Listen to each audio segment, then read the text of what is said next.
بسم الله الرحمن الرحيم. وإذا مس الناس ضر دعوا ربهم منيبين إليه ثم إذا أذاقهم منه رحمة إذا فريق منهم بربهم يشركون ليكفروا بما آتيناهم فتمتعوا فسوف تعلمون أم أنزلنا عليهم سلطانا فهو يتكلم بما كانوا به يشركون.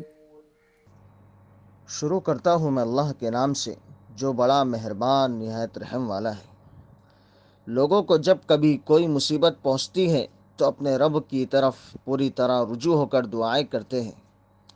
پھر جب وہ اپنی طرف سے رحمت کا ذائقہ چکھاتا ہے تو ان میں سے ایک جماعت اپنے رب کے ساتھ شرک کرنے لگتی ہے تاکہ ہم نے جو کچھ انہیں دیا ہے وہ اس کی ناشکری کرے، سو تم مزے اڑاؤ کہ جلدی تم جان لوگے۔ یہاں ہم ان طریقوں کی بات کر رہے ہیں جن میں شرک آتا ہے۔ زندگی میں کئی طرح کی مشکلات آتی ہیں، اس میں مختلف قسم کے مسائل شامل ہیں جن میں بیماری، جسمانی پریشانی، غم، مالی مشکلات، ذلت، خاندانی بحران اور کام سے متعلق رکاوٹیں شامل ہیں۔ لوگ ان سب پر قابو پانے کے لیے مختلف طریقے آزماتے ہیں۔ بعض اوقات نازک مسائل ہوتے ہیں، اسے جلد حل کرنے کی ضرورت ہوتی ہے۔ جب وہ تھک جاتا ہے، نہ جانے کہ آگے کیا کرنا ہے، تو اپنے خالق کے پاس پہنچ کر اسے ہمت ملتی ہے۔ وہ عاجزی سے رب کے سامنے جھکتا ہے اور جب تک ہو سکتا روتا اور دعا کرتا ہے۔ وہ اچھی طرح جانتے ہیں کہ اس پیچیدہ صورتحال میں اللہ ہی کی پناہ ہے جہاں کوئی اس کے علاوہ اور کچھ نہیں کر سکتا۔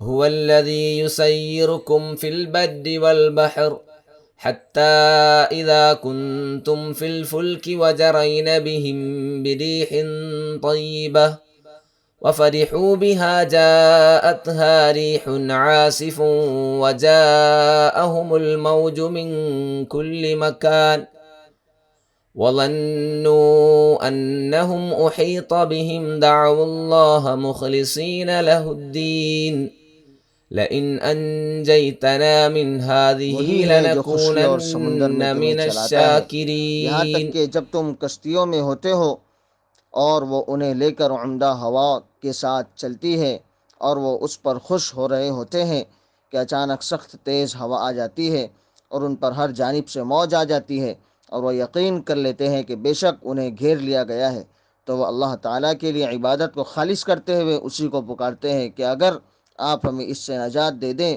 تو ہم ضرور شکر کرنے والوں میں سے ہوں گے۔ انسان کا عمومی طور پر ایسا ہی حال ہے۔ اس وقت وہ بڑی منتیں کرے گا، قسمیں کھائے گا، وعدے کرے گا۔ فَلَمَّا أَنْجَاهُمْ إِذَا هُمْ يَبْغُونَ فِي الْأَرْضِ بِغَيْرِ الْحَقِّ، پھر اس نے جب انہیں نجات دے دی تب فوراً وہ زمین میں ناحق سرکشی کرتے ہیں، تب تک کہی ہوئی ہر بات بھول جاتے ہیں۔ اس کی ایک اور شکل وہ زمرہ ہے جس کا ہم نے پہلے ذکر کیا ہے۔ لوگوں کو جب کبھی کوئی مصیبت پہنچتی ہے تو اپنے رب کی طرف پوری طرح رجوع ہو کر دعائیں کرتے ہیں۔ پھر جب وہ اپنی طرف سے رحمت کا ذائقہ چکھاتا ہے تو ان میں سے ایک جماعت اپنے رب کے ساتھ شرک کرنے لگتی ہے۔ جن لوگوں نے اب تک اللہ کی طرف رجوع کیا ہے ان کے ذہنوں میں دوسرے خدا آنے لگتے ہیں۔ وہ پہلے کی طرح دوبارہ شرک کرنے کے لیے رینگنے لگتے ہیں۔ اس کا ذہن اس غلط خیال میں گھومنے لگتا ہے کہ وہ نجومی یا بابا، گرو، دیوی، سوامی نے مجھے یہ صحت اور خوشحالی دی ہے۔ اس نے اللہ کے ساتھ شرک کرنے کی غلطی کی ہے اور اب اللہ کے فضل کے بدلے میں کفر کیا ہے۔ شرک اور کفر بدترین گناہ ہے۔ ان میں اتنی جرأت کیسے ہوئی کہ وہ یہ گناہ کرے؟ ام انزلنا علیہم سلطانا فہو یتکلم بما كانوا به یشرکون، کیا ہم نے ان پر کوئی دلیل نازل کی ہے جو اسے بیان کرتی ہے جسے یہ اللہ کے ساتھ شریک کر رہے ہیں؟ کبھی نہیں، خدا نے اس کی اجازت نہیں دی، کسی ایک نبی نے اس کی تعلیم نہیں دی، حتیٰ کہ اس سے پہلے کے اسلاف نے بھی اس پر عمل نہیں کیا۔ فَتَمَتَّعُوا فَسَوْفَ تَعْلَمُونَ، اچھا خیر خوب مزے اڑا لو، ان قریب اس کا نتیجہ تمہیں معلوم ہو جائے گا۔ استغفر اللہ العظیم۔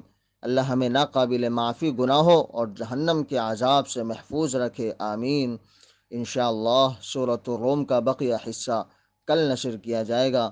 ویڈیو تمام احباب کے ساتھ ضرور شیئر کریں۔